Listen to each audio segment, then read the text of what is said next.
یو کس وایي چې زما یو دوست دی او ډېر مطلبي انسان دی او زما زړه غواړي چې د هغه سره دوستي پرېږدم او همیشه دپاره هغه سره دعا او سلام پرېږدم، زما دا طریقه څنګه ده؟ دا ټیک نه ده. هغه ستا مسلمان ورور دی.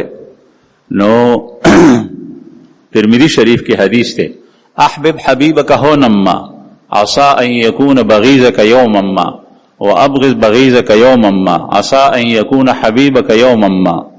دوست سره دوستیم دومره پاله چې لګه لګه ډېر دننه منه نوځه چې مثلا د خپل کور والا پړدا د هغه نه ماته کې او داسې رانه نوځي هغه چې بیا ته خلاصېدی نه شي، او دشمني چې کوي نو هغه هم داسې مه کوه چې بس د یو بل پسې وسله ګرځوي ټوپک ته واچوي چې زه دې ولم او هغه وایي چې زه دې ولم، نو داسې نه. نو دوستي چې کوي نو هغه هم داسې مه کوه چې بیا وسره بالکل پکې دننه لاړ شي نه نوځي. داسې دوستي داسې تعلق چې د یو مسلمان د بل مسلمان سره یې کو جایز خبره شو هغه کو سلام په باندې شو، لیکن یا داسې دوستی کول چې پکې دننه لاړ شي او یا بیا داسې تعلق پرې خل چې سلام اچي جواب نه ورکړي یا ته باندې سلام نه شي، دا ټیک نه ده. د څه ګناه د وجه نه داسې کولای شي چې هغه په ګناه کې مبتلا وي.